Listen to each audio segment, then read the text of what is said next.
Welcome to Behind the Thin Blue Line, a Whisper in the Shadows podcast. In each city, in every neighbourhood, on every street, they stand tall. Those in blue, guardians of our community, our protectors. But who are they really? Behind the Thin Blue Line is the podcast that takes you behind the badge, beyond the headlines, and into the hearts of those who serve and protect. We're here to break down barriers and to tear down the walls of misunderstanding. We're here to listen to their stories, their triumphs, their fears. Ever wonder what it's like serving undercover? Or what's the real-life impact of policing? Or how they cope with trauma? Listen as we step into the shoes of those who walk the thin blue line. You have heard my true stories of what it's really like to be an undercover cop. I want to give a voice to all those living amongst us, unseen and unnoticed, who have put their life on the line being a police officer. Hopefully to give you, the listener, a glimpse into something you will likely never get to experience. Uncover the complex world of law enforcement and the raw human experiences behind the badge.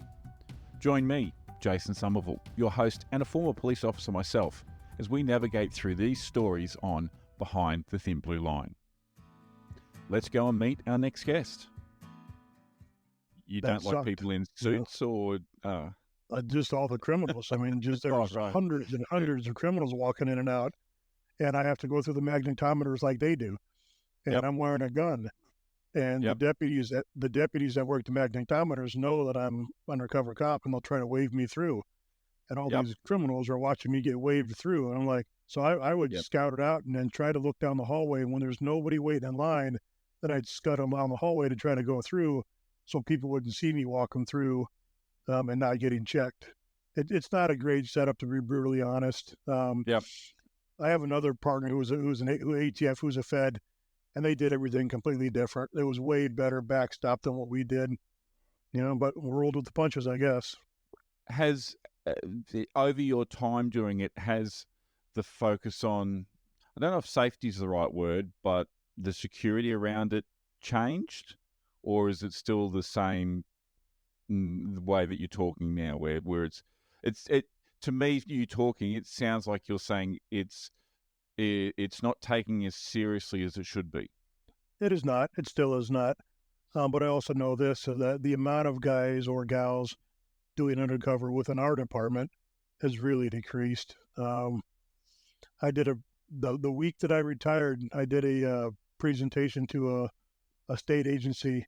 There was 500 cops and 500 supposed narcotics officers in attendance, and I was polling the crowd to see how many guys are working undercover. And in that group of 500 who were working direct undercover, and in that group of 500, I had 3 people raise their hand, was surprising to me. And I got out at a time where the defund the police was high, and I think just a lot of motivation around the country, at least in the States.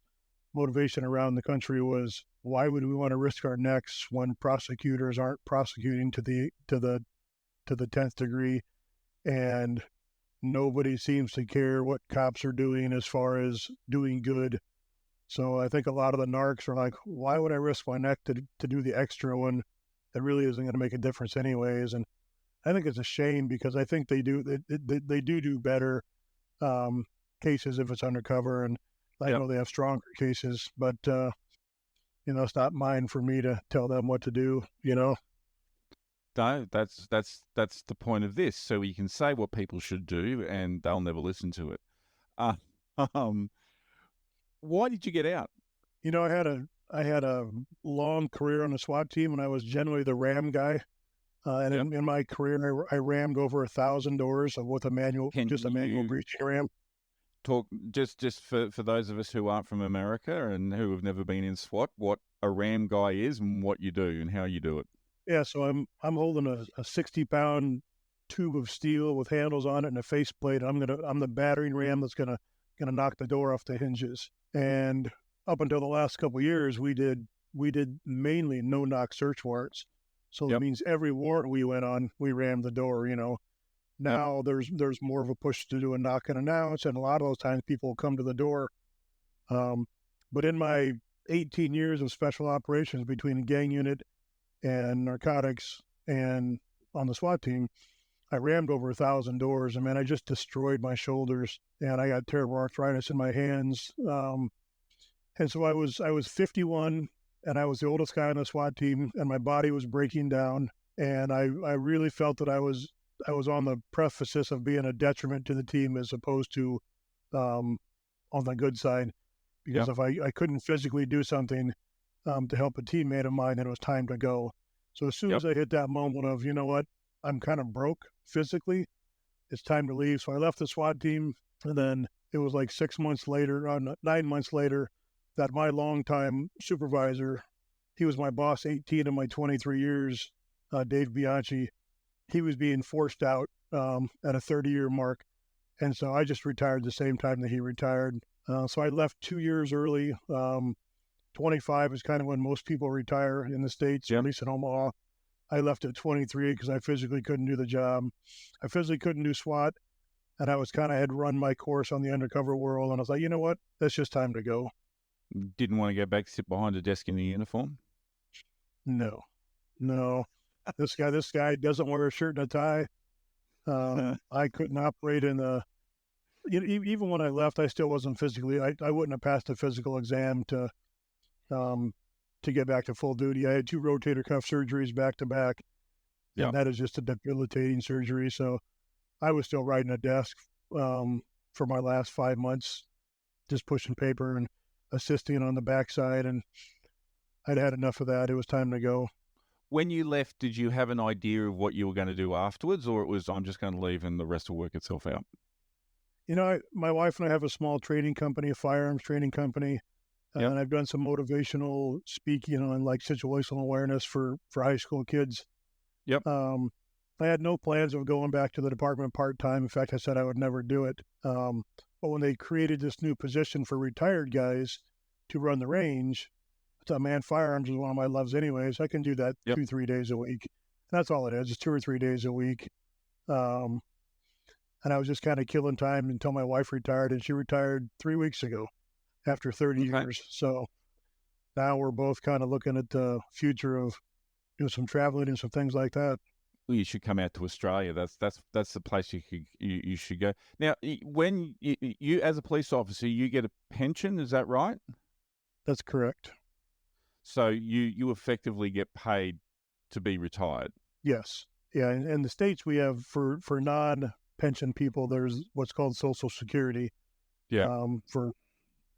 But as police officers, because we have a pension, we don't get Social Security. So yeah, my pension is based on my input in my career, basically. So yeah, Okay. Well, it's a livable wage, which is very nice, to do that for as long as you do, and to be in the mix like that. It's nice that you can have a livable wage for that career.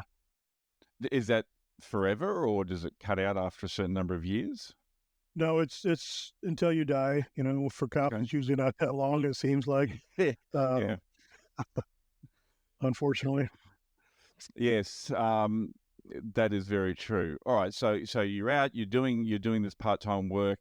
You enjoy it because of the firearms? What about the training part with the new people coming through? Does that float your I boat? probably enjoy that. I probably enjoy that more than anything, to be brutally honest. If I Why? would have had enough guts, I would have left narcotics 2 years before I did, and went to the academy to be an instructor. Yes, why? And it's because I love the job, and I love training, and I've got a mode of turning whatever the scenario, whatever the training modicum is that time, is adding the realism of scenario based training.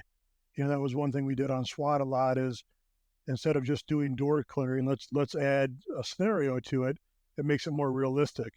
And I do the same things with the recruits, whether it's the firearms aspect of it, or whether it's the tactics, or whether it's room clearing, or how to do a traffic stop. I play the bad guy on the traffic stops, and I know how to be a bad guy because I was a bad guy for a long time. And Yep. so the whole searching the car for drugs and all those things, I get dressed up like I used to dress when I was undercover, looking like a biker type. And so these raw recruits are coming up to a door of this big dude with the beard and a cut off sleeve shirt. And he looks like a biker, and I'm playing the part during their academy traffic stops. And I think it just takes it to another level. And again, this isn't about me. This is just about how to train in a more Yep. realistic way. Yep. Lots of guys do it, but I absolutely enjoy trying to train for the realism of what they're going to find on the streets, and to see them be scared at the window in a training scenario is like, okay, cool, because you're going to be scared on the streets your first couple traffic stops. You need to understand how to work with that, as opposed to them going up to a window on a traffic stop of their standard academy instructor who's wearing their polo with their badge on their shirt.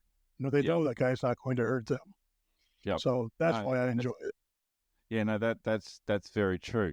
Obviously, you tell the people you're training your background, or they know your background, that you've done what we call your general duties, your uniform stuff, what you call patrol, the gang stuff, the narcotics, the SWAT, the undercover. They know all of that about you.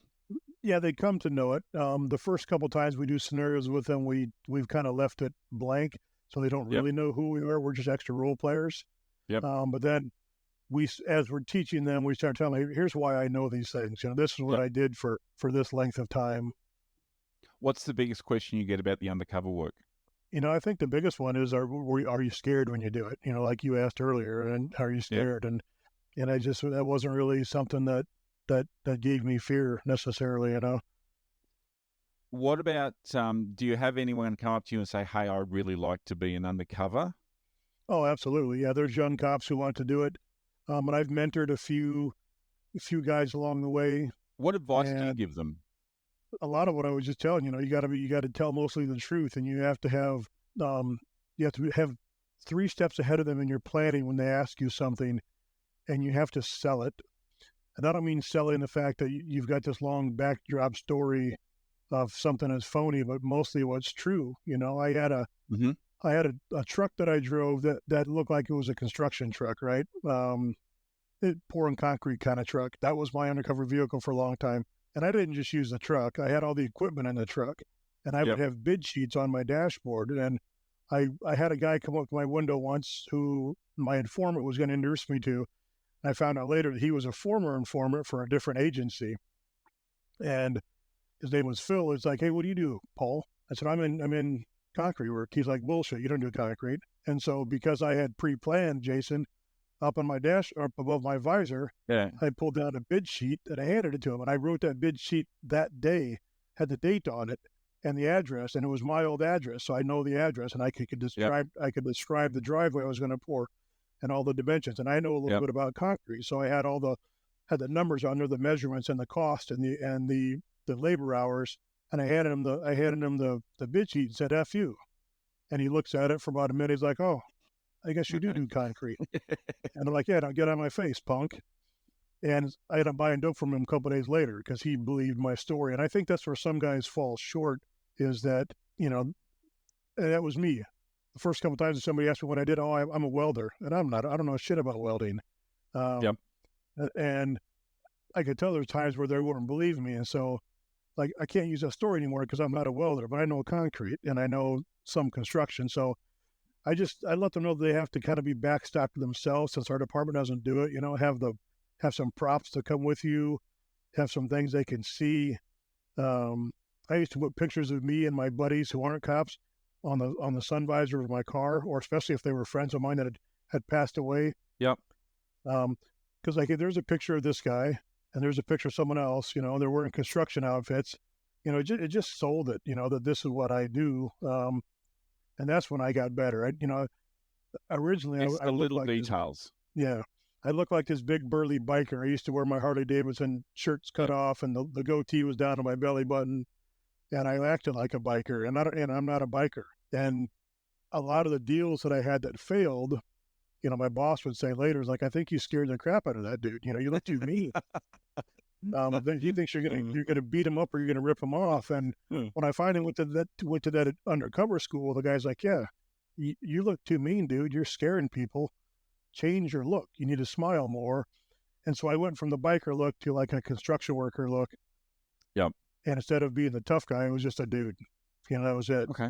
And that's what I pass on to these guys, is you got to just be the dude. You got to be an everyday nobody. Yep. Yep.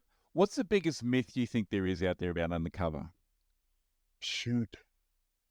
That we drive Ferraris and eat lobster every day. I don't know. I mean, in our department, they think that you work at the offsite, that it's a gold paved road, and things are just awesome, and they don't realize that you're digging through trash with maggots in it to get to look for things. But as far as just the undercover itself, I don't know. Probably that you're going to the bars and drinking all the time and hanging out with naked women, kind of like your story.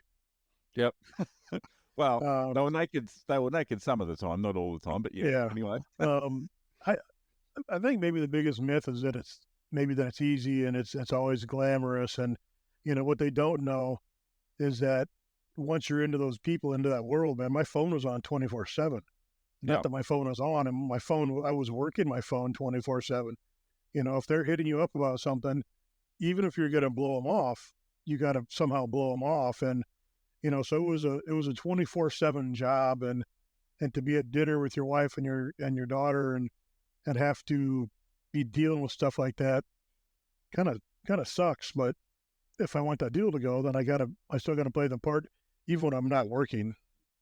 Well, was that probably the hardest part or the most difficult part? Was that when you're out and having to be on 24/7, but have a life as well? Yeah, and obviously my wife was a cop, and she worked in narcotics for a couple of years early in her career and did a little bit of undercover, not very much at all, but a little bit. Yep. But so she knew the role, obviously. And my daughter grew up me looking like this and generally wearing jeans and a Harley T-shirt, and so we had code words set up. If we were out in public, and I should happen to bump into or see someone that I had been dealing with or Mm-hmm. am currently dealing with, we had code words set up. Hey, listen, Dad's got to go to work, and squeeze her hand and just walk away from them. And she was amazing. My daughter, when she rolled with the punches, she didn't tell other people what her dad did, but Yeah. she had to kind of understand why Dad looked like an idiot for for for so long. Yeah. I just look like a bum. Which is always the way to go undetected, I guess. Yeah. I guess I want to go back to something you said when you were talking about writing your book.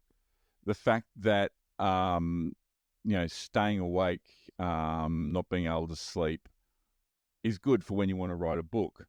Why do you think you apart from the fact you were writing the book, I won't assume that the reason that you couldn't sleep was because you wanted to write the book. I'm assuming that's something that happened gradually over time. Do you think the job has affected you to that point to not sleep properly? Oh yeah, 100%. I've been insomnia, have suffered from insomnia for numbers of years. You again, as you well know, it's a tough deal, and I ran for so long. That entire 16 years when I was on the SWAT team, I was undercover, and not only was I doing undercover work and doing narc warrants and doing SWAT hits, there was multiple days in a row of working 18 hours a day, and there was times I would sleep in my Suburban in the parking lot Yeah. because it's 3 a.m. I got to be there at 6. I might as well just sleep here. And constantly chasing your tail, it just that has an effect on the human body. That the adrenaline dumps, which you don't even feel anymore, they're still there. You just don't feel them. All the extra cortisol in your body, it changes your body chemistry, and insomnia is one of the root effects of that. And gaining weight around the midsection, and Yeah, we can all relate to that.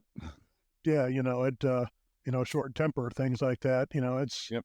It's real. Have you spoken to anyone about those sorts of things? As far as like a counselor? Yeah, well, anyone. Well, it doesn't have to be a professional, but No, yeah, have you spoken to anyone about them? Or it's getting so much more open, and it's so much more accepted for law enforcement and military guys and gals to openly talk about, hey, they see someone. I haven't seen anybody personally. I've done Yep. a ton of talking with very close friends, and whether they're a therapist or not, I think you're still getting something out of it. Yeah, Um, definitely. After my officer involved shooting where I killed that guy, the department forces you to see a psychologist 3 or 4 times before you come back to make sure you're ready to come back. That was, those were good sessions. And I went back voluntarily with him for 3 or 4 more sessions about 6 months later because, I don't think I had really accepted the gravity of it. And I was trying to be too bravado, and it was beneficial. And like I stated earlier, that's a little bit of my background before I became a cop is the mental health field. So there's no shame in anybody, talking to a professional about that kind of stuff. And maybe I should look into it, for the sleep part of it. I don't know. It's more a question that in doing this, I've been discovering more about PTSD and those sorts of things. Generally, I'm the type of person, let's say I lose my job tomorrow. I'll get another job on Monday. That's just how it is, My partner kicks me out. I'll be fine. My dog dies. I'll be upset, but, she'll stop snoring. But the more you go through it, those things like those short bursts of anger, the not being able to sleep, all those sorts of things, you look at it and you go, okay, that's a common thing. And you talk to people and it's like, well, maybe there is a bit of PTSD in there. Maybe there are things that are affecting me that I don't realize are affecting me because for so long they were just normal things. Yeah, you're right. I just personally, and this is just Paul. Yeah. The PTSD part of it, I have a hard time accepting that label only because I almost feel, and it's not, but I almost feel like it's reserved for the military people who, I was never in combat, I was involved in shootings, but I was never in combat. There weren't bombs dropping on me, and I know that at least here in the States, sometimes that gets abused, the PTSD angle. And obviously if someone has PTSD, then I'll be your biggest supporter. But here we see some phony cases, or lots of phony cases, and it's bothered me. If you wanted to call it PTSD, well then, okay, tell me that's mine. That's fine. But it's almost like, to me, in my heart, that's reserved for the military guys who were in Iraq and Afghanistan and Vietnam. And, it's just, I feel ashamed if I would accept that label when, what would you call the stress? Sorry, what would you call the stress then you think the police deal with? Some type of longevity career stress disorder, I guess, We could start a new acronym. Yeah, and again, it goes back to, like I mentioned, you're here at Thanksgiving dinner and maybe you're having a tiff with your family members, but yesterday you looked at a guy who put a 12 gauge in his mouth and pulled the trigger and his head's all over the wall. Yeah. And you're supposed to now go have Thanksgiving dinner tomorrow and like it's no big deal. I don't even think it's dealing with the public. You can do that, and then later in your shift, you can be doing a traffic stop with some young kid who's decided to get stroppy because they want to defund the police. And the natural response is, dickhead, you've got no idea what I just did, back in your box. And that gets you in trouble. 100%. And I used to go back to my old high school every spring and every fall, and I would do a 1-day class with one of my old instructors, which was great. And it was basically just an hour-long session of Q&A about the job. Yep. And they always want to know about SWAT and narcotics, obviously, but I would flat out tell them, the first things I would say is, listen, I'll tell you everything I can tell you legally, and something that's not case sensitive, I'm probably going to swear. I said, but one thing I'll tell you, if you have the question, is why was the cop who pulled me over an asshole? And, why did you think that guy was a complete jerk when you got pulled over? And so somebody will ask, and it's like, hey, listen, you have no idea what that guy or gal just went through. They could have just left a suicide scene. They could have just left an infant death scene, or a fatal accident, or a fire, or you name the hundreds of things they left in the last month that are building in their soul. And you're supposed to do it with a smile, and you're supposed to do it right 100% of the time, every time, and not have any faults. And then you got the 16-year-old punk who was talking smack, and you snap at him, and whatever you do, and then you get in trouble because now it's on video. Yep. Yeah, so that just all adds up 100%. And so, yeah, is that post-traumatic, or is that just, like I said, the kind of a longevity thing that builds up? I believe that cops have it. They just don't like the label. It's a weird thing. Yeah, I don't have to label it, because to me it's all just a military thing. And I love the guys in green, and they're my heroes, Yep. No, that's fair enough. Just in regards to going to schools, you've lived, I guess, the whole defund the police thing, and I've been out of it. I've seen some of the stuff here. It's not really big in Australia. We don't have that same culture, I guess, of hating police to the extent that they have in the States.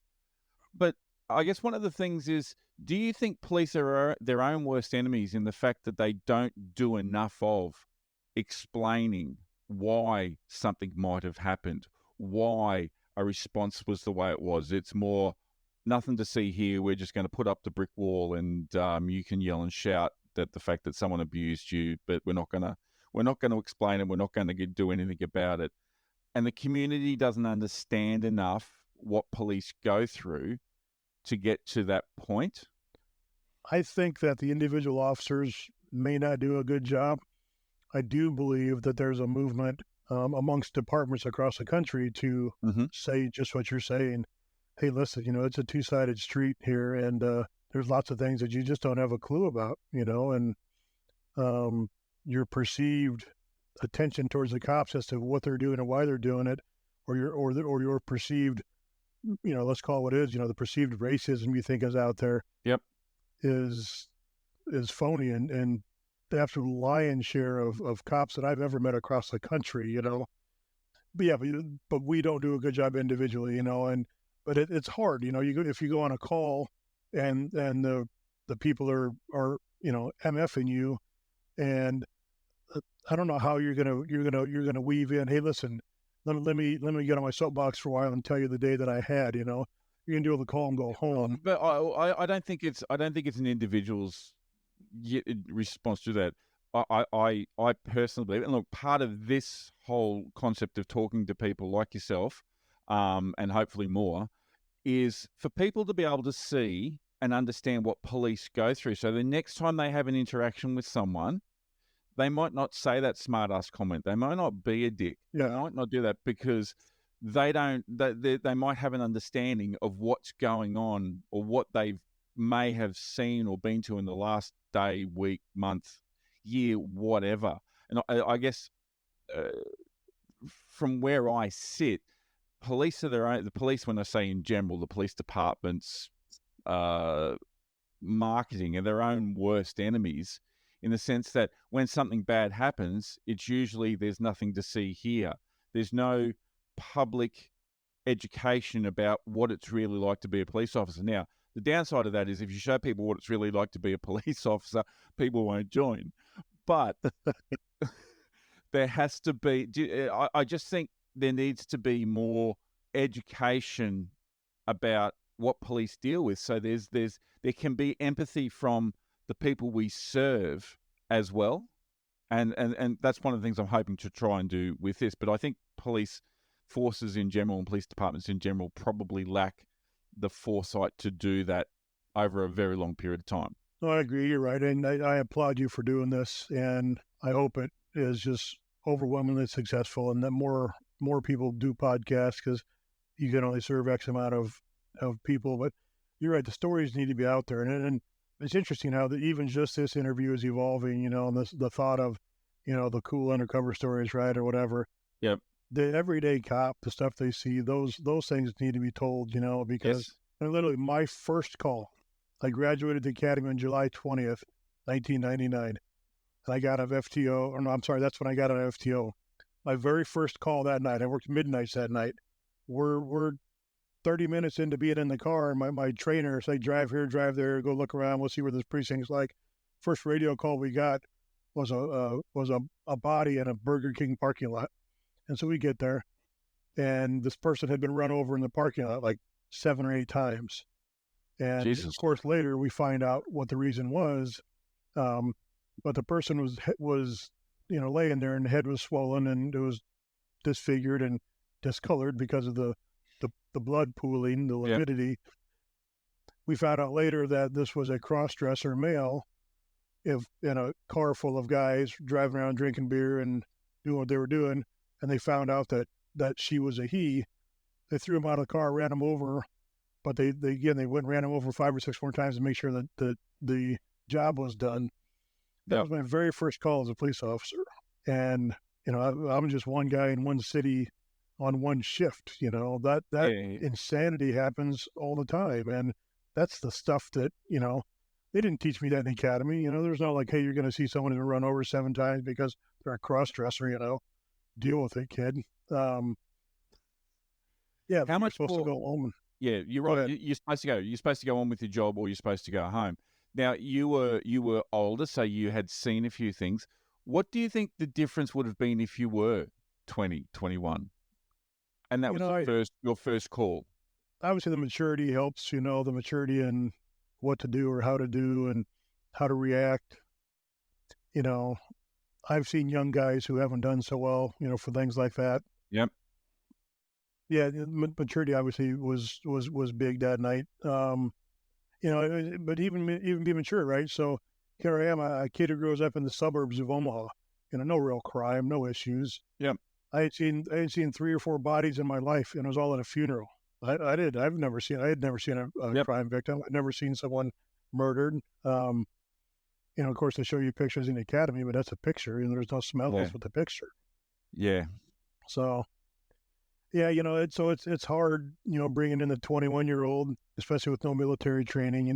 They just don't have life training. But if that's who our recruits are, then that's who our recruits are, and we have to train them the best we can. No, very true.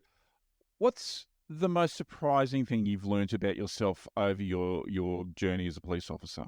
I believe I realized that I'm a much more compassionate person than I ever thought I was. Like I mentioned earlier about being the bleeding heart. Yep.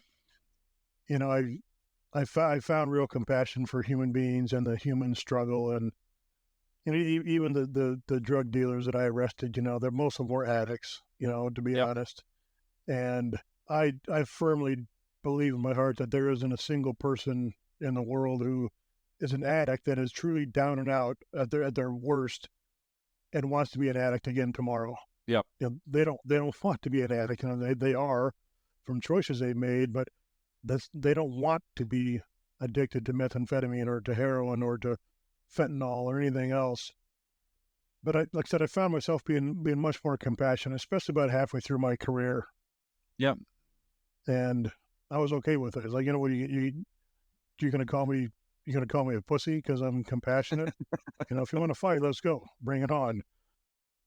I can be compassionate as I want. At the same time, also be deadly. We used to call them Care Bears.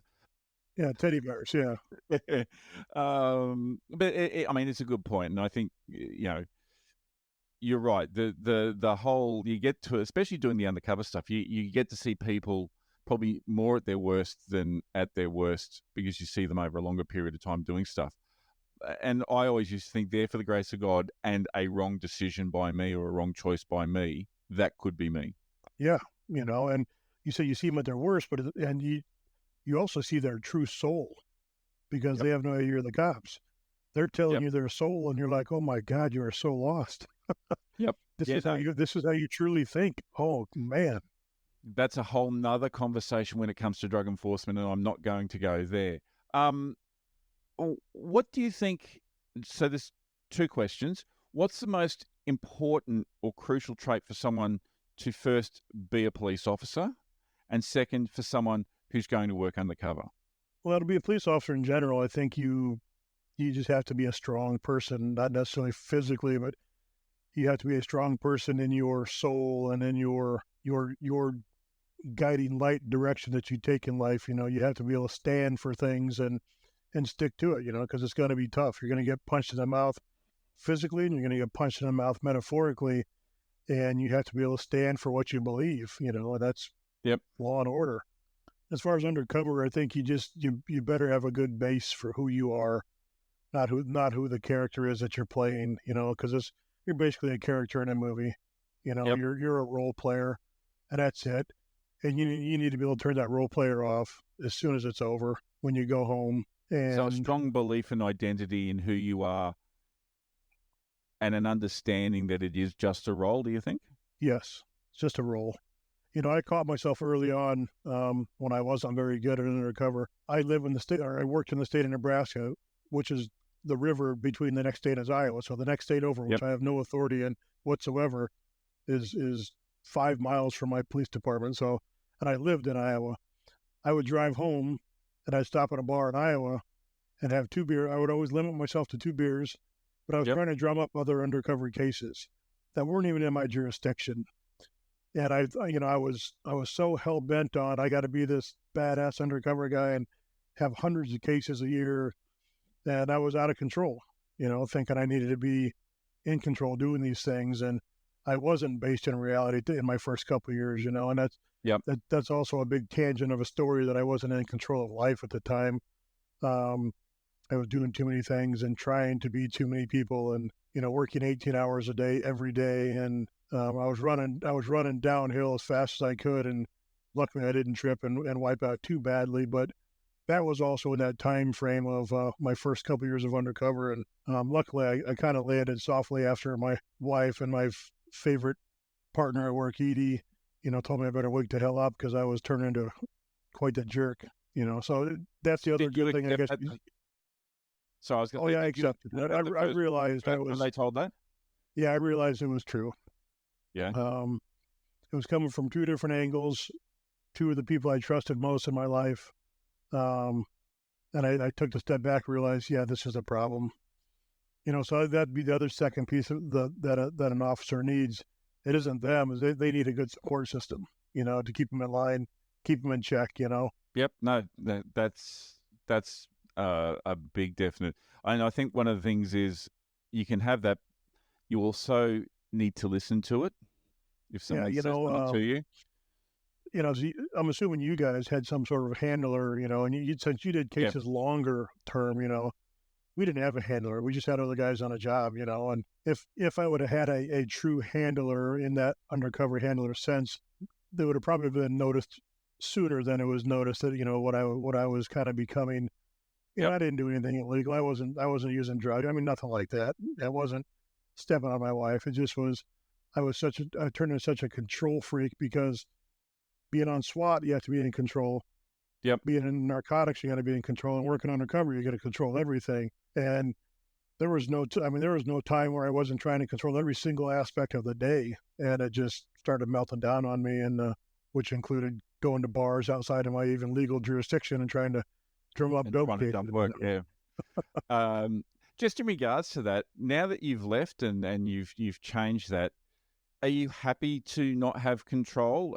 Or does it still sometimes burn? You sort of go, it's a conscious battle. Oh, I could lie to you, say it's easy, but my wife would come here and smack me and say you're full of it. I do much better, Jason, much better.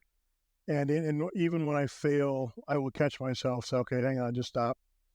This isn't yours. You don't have to run the whole thing. Yeah, so it's much better. But like anything else, I don't think it ever is going to be 100% perfect, But you're aware of it and you catch yourself. What would you say to someone who's going through that now? I suppose I guess I would try to relate to them, where I was at, and how destructive it can be. You can push people away and hopefully they'll come back when you change, but maybe they won't. So, just to try to have some self-awareness as to, are those some of your attributes as well, Fair enough. All right, look, we've been going for an hour and 20. So what I might do is I'll give you the last comment in regards to, firstly, if you can tell us where, again, your name of your book, where to get it, and a last comment in regards to, your life as a police officer. Yeah, so I mean, the book is my life as a police officer. That's why I wrote it. You can get it on Amazon.com. It's called the RAM1 ONE. That was my position on the SWAT team. But I basically wrote the book as to a memoir of my career, and that's from being involved in shootings to I've had 2 partners killed in the line of duty, to working undercover, to working on the SWAT team. Explosives and craziness. I basically just told a story, and I was very stark in that sense, where a lot of these things that I just told you that were self-deprecating, they're in the book. I didn't make myself out to be this hero. I was like, hey, here's the things that I screwed up royally, and here's the life lessons I learned. And again, also about the book is I'm bragging about the people that I worked with. Some of the great cases, like I mentioned Edie earlier. I mentioned some of these awesome cases that it was just a little piece of. but I got to be there to see some excellent police work, whether that's on the narcotic side or whether that was in the SWAT world. I feel utterly blessed that I got to do two of the most prized jobs, I think, in law enforcement, and I did them for a long time. And so not a lot of people get that lucky to get to do exactly what they want for as long as I did. So it's like, you know what, I'm going to share the stories because I was a lucky guy. And I think people should read them for no other reason to say thank you for what you've done and for that service. All right, what we might do is we might end up there. I've been talking to Paul Milone. I got that right that time, didn't I? Yeah. Who is a former police officer from the Omaha Police in Nebraska. This is Behind the Thin Blue Line, the new name for the podcast where I'm going to have conversations with police officers about what they've done and how they have worked, and then if they're former, what they're doing after and how they want it. So if you're a current or former police officer and you want to share your stories, then please drop me a line at whisperintheshadowspodcast@gmail.com. Paul, thank you very much for your time. I do appreciate it. Story's been fantastic. And again, that's Ram 1. You can get that at amazon.com. Have a great evening for a Tuesday night, I think it is there. And to everyone else, thank you for joining us. Jason, thank you so much for having me. Have a good day. Bye now. Thank you for joining me on Behind the Thin Blue Line, where I have conversations with current and former police officers and they get to tell their stories. I hope you've enjoyed that episode. In the next episode, we'll again explore the human side of policing through more conversations with police officers from around the world. Please make sure you subscribe to the podcast so you never miss an episode. Lastly, if you're a current or former police officer, I would love to chat to you about your experiences, or if you're feeling dangerous, tell your stories on my podcast. Please get in contact by my email, which is whisperintheshadowspodcast@gmail.com. I look forward to you joining me next week.